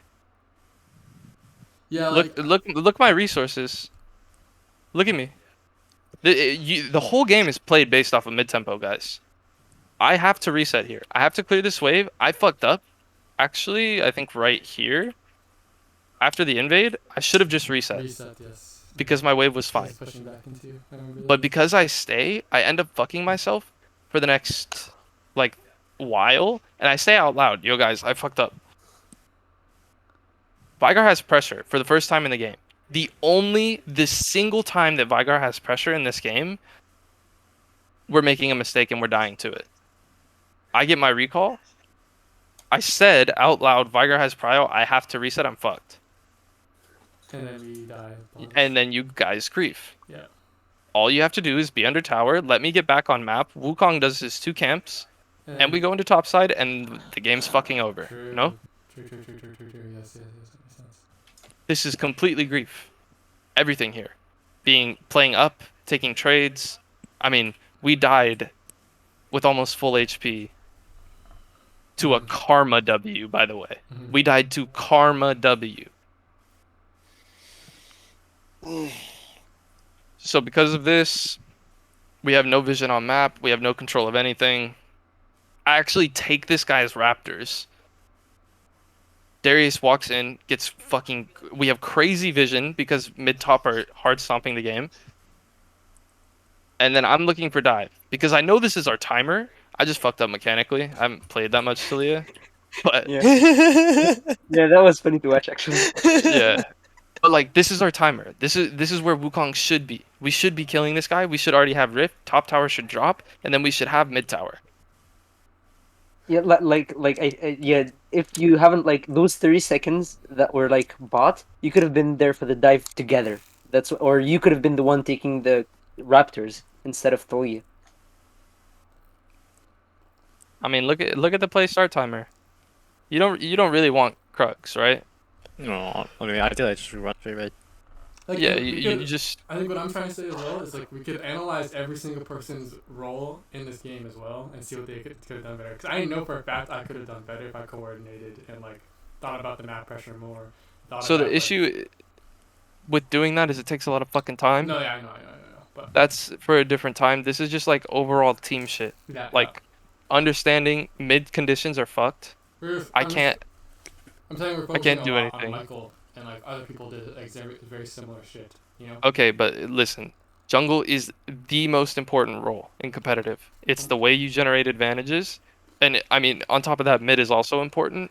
But in my opinion, mid is played off of jungle. So whatever Michael decides, like even in the game, Michael, you said what you wanted to do. I chilled, right? I didn't say shit. I was like, okay, and that's the best way to be. If one of your teammates says we should do something and you get into game and you don't agree, you guys should just do whatever your teammates are comfortable with. If there's more aggressive option, you talk about it after. Mm-hmm. And I don't think that that's bad. That has to happen. Because Michael wasn't sure about a play, I'm not going to force him to do it. Doesn't make sense. And because I don't force him to do it, he's able to play his game out more comfortably and do well. Like for what the situation was, like it wasn't bad. But for you guys to understand the game, Michael has to be able to play aggressively at certain times. Mid has to be able to play aggressively. And Seijo wasn't in this game, right, Seijo? Yeah. You're learning Yeah. quite a bit, no? Yeah, for sure. And like I'm not talking to I you. see. It's important that everybody's here for this conversation so we can all be able to make decisions together. Yeah, I'm not disagreeing with that at all. I agree. For sure. And I mean, I like everybody else, Michael would be getting flamed at the fucking ass, by the way. So I'm like, I think it's important that somebody talks to you about this stuff because this is how you evolve as a player. Like this is just how you get better. Yeah, I think definitely now I can see invading was definitely on the table. Yeah, and it's This one and just that- mental block. I just hate invading because I get it, but that's all I want. Like, I don't care if you think it's the correct play, if you think it's the wrong play. It doesn't fucking matter as long as you see that it's possible. You know what I mean? Once we're able to see that things are fucking possible, then we're able to make better decisions. But the sequence after this is what I wanted to show you guys. We get nothing done, blah blah blah. I fuck up, blah blah blah.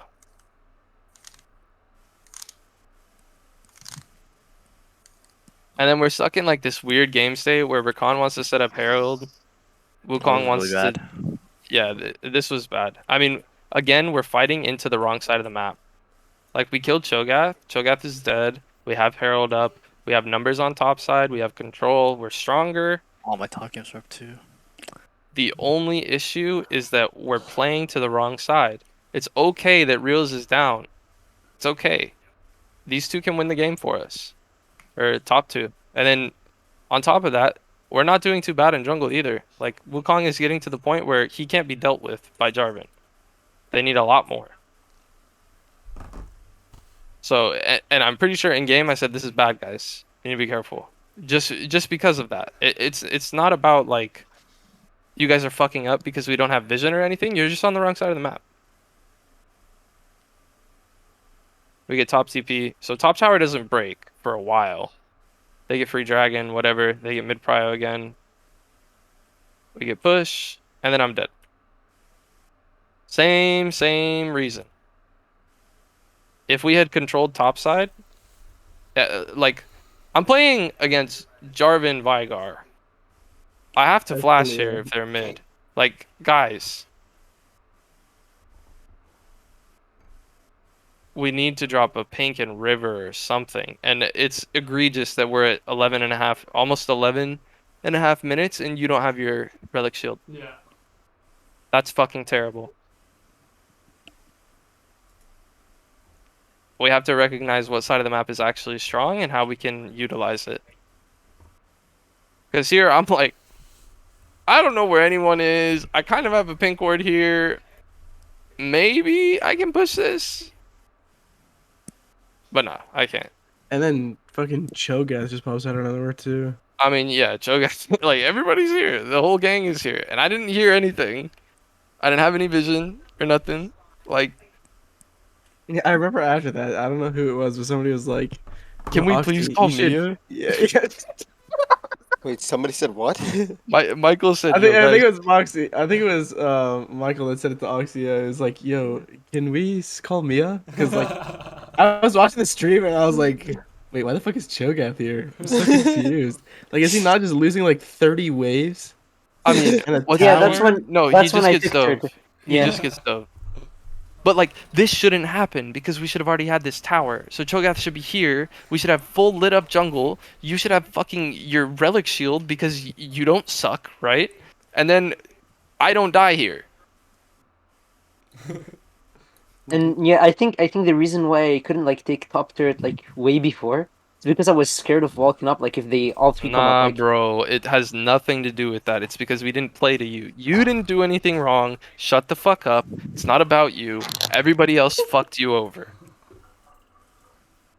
Nox, you're shit. You played fine. You just need to be able to call those resources. Can we set up topside? You just sit there, you fucking talk in French to your mom or your dad or whatever, and you just auto a Cho'Gath. That's all you do. That's all you're good for, honestly. So fucking figure out how to ask for somebody to help you. okay. Good boy. Alright, and then the game ends because we set up topside. GG. I think I instant next. dropped this mid. It's pretty bad. Yeah, I mean, it's fine. Uh, Here, I wanted you guys to walk with me. Like, if this pathing wasn't here and it was here instead, I remember screaming at you guys. Yeah. This guy can't really drop cage safely. You can W him and he's probably dead. Or he has to blow flash or something. Because, like, we know what we have, right? We know that their Cho'Gath just griefed. We killed this guy for free. I think I also could have, if I was thinking about this actively, I probably could have walked to pits to fucking chickens and then. Yeah. R- Or R- even, like, R- around here yeah, or some yeah. shit. Mm-hmm. Like, you're I'm gonna say you're scared here. You're scared here for no reason. Like, even if you E me right here, you just fucking ult W him, he's dead. Yeah, totally. For You sure. just gotta play more aggressive. Because, like, you see my pathing, I know that we can fucking kill this Yeah, guy. I'm just not actively thinking like what I can do in this moment. I'm just like walking Oh. around. Yeah, but once we're here, I'm like, walk with me, and then, and then you guys, like, we're all just stuck there. So Yeah. When you said that, I was like, "Oh, he really just wants to go back to lane this way, huh?" no, I just wanted to kill them. Yeah. But, like, even here, you guys see the comp's weakness. You see that, like, we have bad siege. We have low range. I get fucked if I try and play aggressive. I fucked up here. It was bad. But I could die here if Jarvan is not level 7, you know? Imagine if the game was like even at this point, you probably would have just like the game would be over, right? If we did that or whatever. Yeah. Or they'd have a huge fucking lead off of this. I mean, we I could say don't- that we just wouldn't play like this. If... I don't think the Herald drop is bad, by the way. Chunking it, so next Herald kills for sure when we have bad siege is good. And Mid tower, mid tower Actually, dying yeah, to points are Herald going is down good. in like 20 seconds. Yeah. Yeah, it was a good drop. It was a That good wasn't bad. Mid tower, best tower. So here we get this fucking dive. I think this goes Okay. bad. Oh, no, this is so So- scrapped Let me tell you guys how to play. He was not ready for that. So this is the person who goes first. Wukong goes. He goes boom. Ezreal will E. Then Rakan W's. Then Ezreal is dead, or he has to blow flash, and it's cool. Why are we doing that? Swagger E. Wait, Genshin, if you've watched like anyone play like what is it? Ezreal against Rakan, you see the Ezreal always hold, even like E or just like flash I know. for the W. And you're like, I mean, you eat in when the guy was in range for your W, bro. Yeah, I know. And then not only that, you're taking tower, you have an E charge, and you autoed him or you queued him. It's because right angles, dude. He had to E there for the not straight W. Again, if this is a level 9 Jarvan like you are, I'm dead. Okay, I don't know about that. Well, how do I escape? I don't have flash. Wait, you just did it. Like he just. I don't think he had time to move anything. No, well he's not dead here. By the way, his health bar, instead of being here, it's He might here. live. Yeah, he might. Karma shields him. Maybe I live, I don't think he maybe, has that here. but this guy Yeah. can Q me. Like it's way scarier at very minimum. He has red smite too, but he sucks. Minimum, it's scarier. I think the rest of the game's pretty cringe. Reels is just like dying randomly in side lane while we're making plays top. I think there's Yep. another reason why I didn't want it, because I think inherently Jarvan just falls behind because my clear speed is just worse than mine. It's not I think that's- necessarily true because he can accelerate the game through other Yeah, you options. can leech XP and stuff, but like No. If we do nothing, my point is that if we do nothing, the game is so hard for Talia to play. So it's not about your jungle matchup. The jungle in itself is almost never about jungle. The same way mid is not about jungle. AD carry is not about AD carry. It's about support. Mid and jungle are a duo. So if I'm weak, you're weak. If you're weak, I'm weak. Same thing. Unless one of us is like egregiously strong. You know? Hmm. Reels is dead.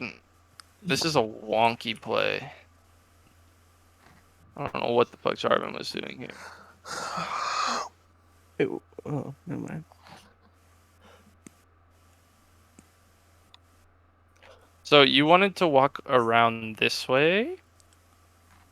Which yeah, is because Vigor was yeah, anyway, that's fine. That's fine. I just wanted to walk this way because we can instantly put pressure and they don't have engage. And like once Darius gets here, they just have to run no matter what.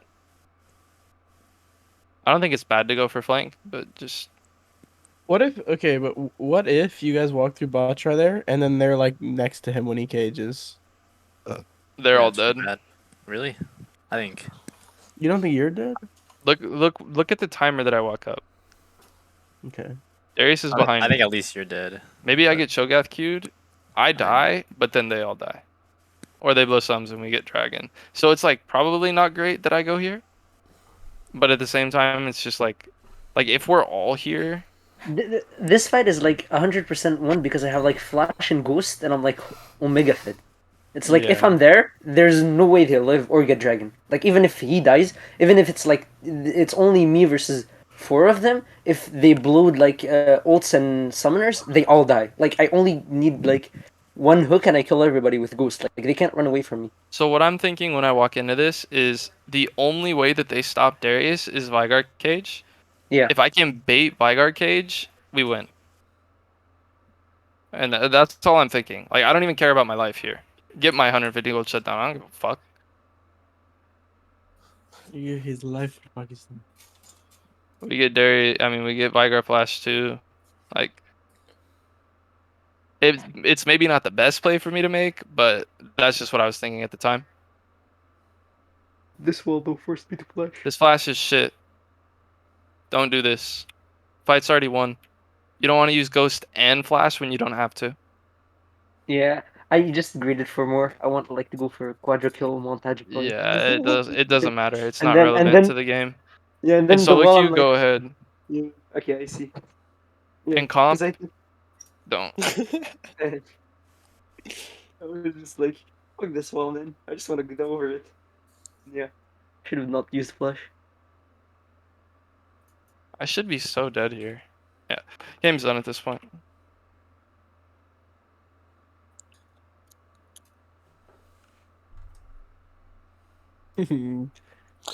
Butthole toes. Butthole toes. Nutty, can you review up the game for me? Hold on one sec. It's the laning phase. It's like honestly less than 15